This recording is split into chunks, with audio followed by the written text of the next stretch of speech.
नमस्कार विद्यार्थियों, उन्नयन बिहार पश्चिम चंपारण फेसबुक लाइव कार्यक्रम में आप सबका स्वागत है। आज हम 10वीं कक्षा अंतर्गत हिंदी विषय के कविता खंड से स्वदेशी शीर्षक नाम से कविता का अध्ययन करेंगे, जिसके कवि बद्री नारायण चौधरी प्रेमघन हैं। विद्यार्थियों, इस क्रम में हमने जो पिछली बार अध्ययन किया उसकी पुनरावृत्ति कर देंगे, उसके बाद सस्वर वाचन करेंगे, फिर उस कविता के भावों को सरल अर्थों में समझने का प्रयास करेंगे। उम्मीद है आप सब अपनी पाठ्य पुस्तक को अपने सामने खोल करके रखे होंगे।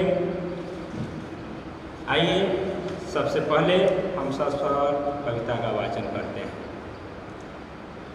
बच्चों, बद्री नारायण चौधरी प्रेमघन अपनी कविता में लिखते हैं कि सबे विदेशी वस्तु नर गति अतिरिक्त लखा, भारतीयता कछु नय भारत माँ दर्शा। मनोज भारती देव को सकत नहीं पहचान, मुसलमान हिंदू किधों के हैं एक क्रिस्तान। पढ़ी विद्या परदेश की, बुद्धि विदेशी पाय, चाल चलन परदेश की, गई इन्हें अति भाय। ठठे विदेशी ठाठ सब, बनियो देश विदेश, सपने हूँ जिनमें न कहूँ भारतीयता लेस। बोली सकत हिंदी नहीं, अब मिल हिंदी लोग, अंग्रेजी भाखन कर अंग्रेजी उपभोग। अंग्रेजी वाहन वसन वेश रीति और नीति, अंग्रेजी रुचि गृह सकल वस्तु देश विपरीत। हिंदुस्तानी नाम सुनी अबे सकची लजा, भारतीयता अब सब वस्तु ही सोए हाय किनार। देश नगर बानक बनो सब अंग्रेजी चाल, हाटन में देखूँ भरा बसे विदेश अंग्रेजी माल। जिनसो समझ सकत नहीं तन की धोती ढीली ढाली, देश परगंद कराएंगे यह कैसी खाम ख्याली। दास बेटी की चाह चहूँ दिसी चारह बरन बढ़ाली, करत खुशामत झूठ प्रशंसा मानव बने जफाली। विद्यार्थियों, अब हम इसके सहज अर्थों को, सरल अर्थों को जानने का प्रयत्न करेंगे। सबे विदेशी वस्तु नर गति अतिरिक्त लखा, भारतीयता कछु न अब भारत में दर्शा। कवि प्रेमघन कहते हैं कि सर्वत्र पराधीनता के कारण सर्वत्र विदेशी वस्तुओं मनुष्य, उसका स्वभाव, उसके रीति रिवाज, चाल चलन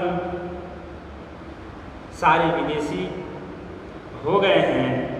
और भारत में रहने के बाद भी कहीं भी भारतीयता का दर्शन नहीं हो पाता है, भारतीयता कहीं भी दिखाई नहीं पड़ती है।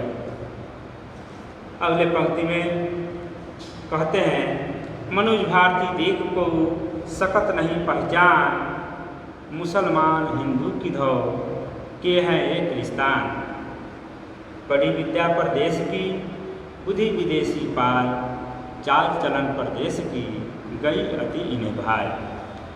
बच्चों, कवि प्रेमघन यह कहते हैं कि अंग्रेजी शासन काल में हिंदू मुसलमान दोनों के रहन सहन, स्वभाव, विद्या व्यवसाय, खान पान, चाल चलन तथा स्वभाव सभी बदल गए हैं। विदेशी भाषा पढ़ने के कारण वे अपनी संस्कृति,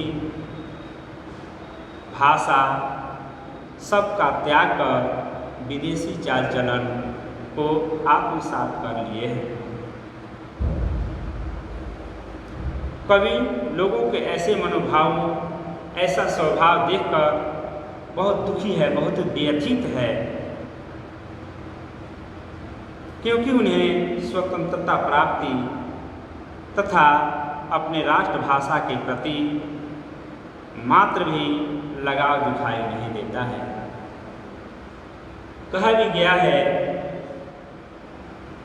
कि जिसे न निज भाषा न देश मान का अभिमान है, वह नर नहीं पशु है और मृतक समान है।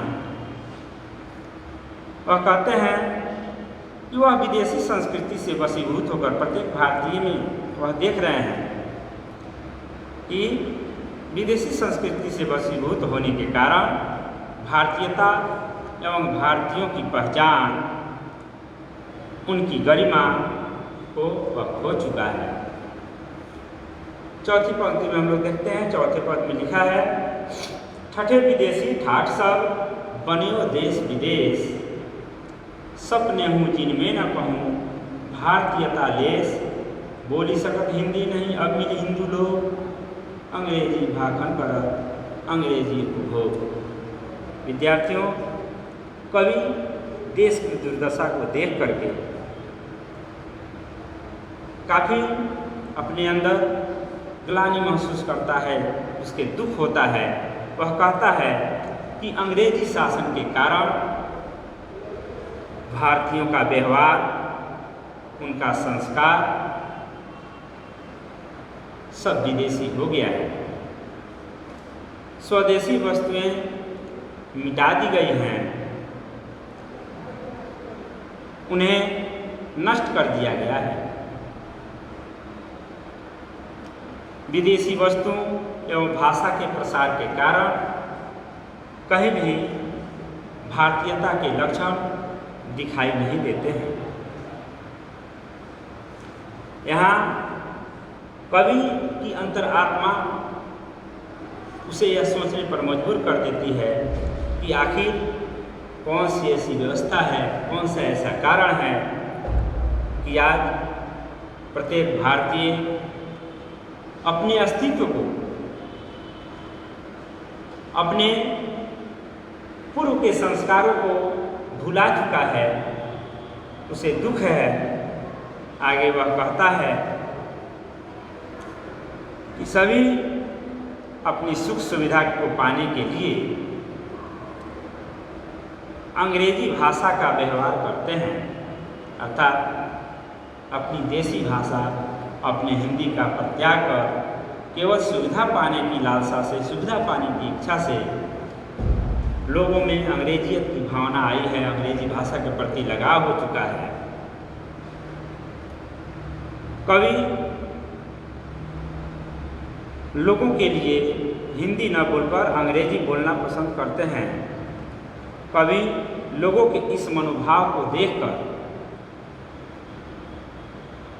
विस्मित हो उठता है, क्योंकि जिस देश में पूरे संसार को, समस्त विश्व को सभ्यता, संस्कृति का ज्ञान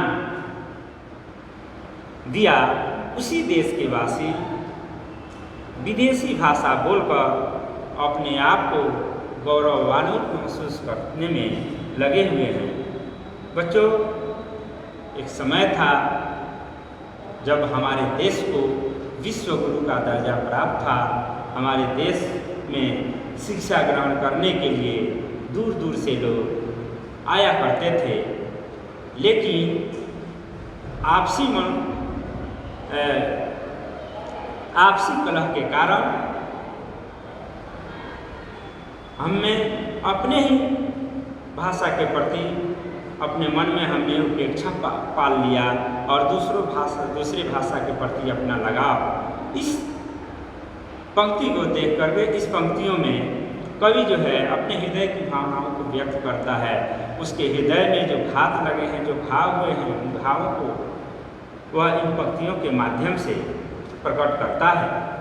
आगे वह कहता है, अंग्रेजी वाहन वसन वेश रीति और नीति, अंग्रेजी रुचि गृह सकल वस्तु विपरीत, हिंदुस्तानी नाम सुनी अबे सच्ची लजा, भारतीय सब वस्तु ही सोए हाय बिना। कहते हैं इन पंक्तियों के माध्यम से कि कवि कहना चाहता है कि अंग्रेजी शासनकाल में भारतीयों की सोच, उनकी मनोवृत्ति इतनी दूषित हो गई है कि वे भारतीय वस्तु का उपयोग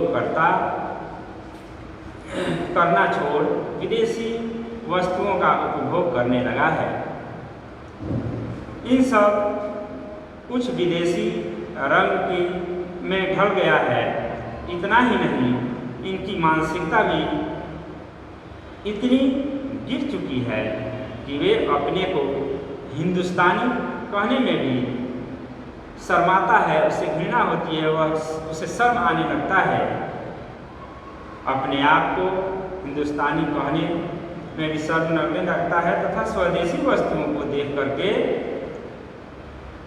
उन्हें घृणा होने लगती है। अगले पंक्तियों में कहता है, देश नगर बानक बनो सब अंग्रेजी चाल। देश नगर बानक बनो सब अंग्रेजी चाल, हाटन मैं देखा हूँ भरा बसे अंग्रेजी माल। जिनसो संभल सकत नहीं धोती ढीली ढाली, देश प्रबंध कर हिंगे वे कैसी खाम खयाली।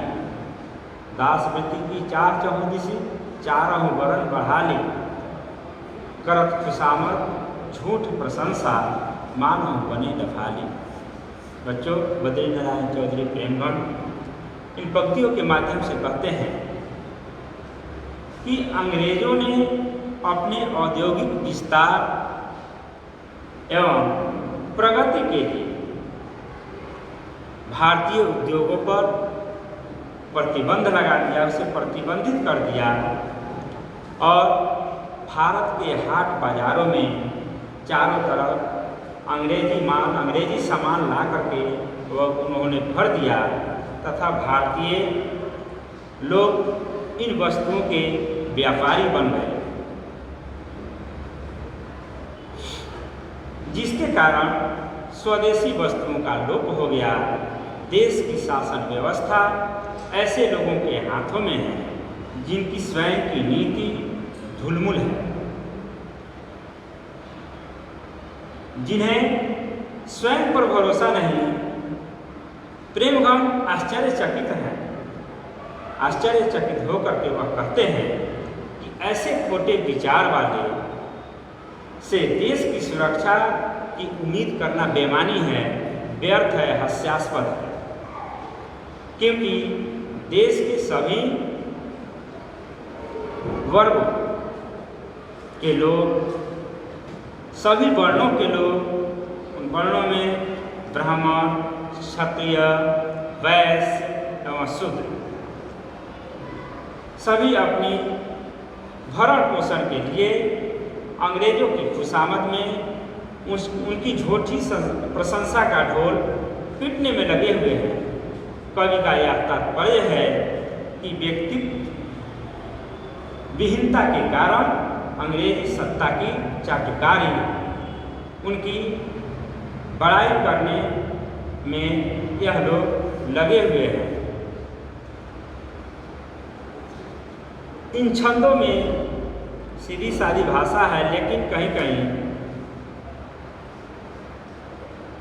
अनुप्रास अलंकार लगाया गया है।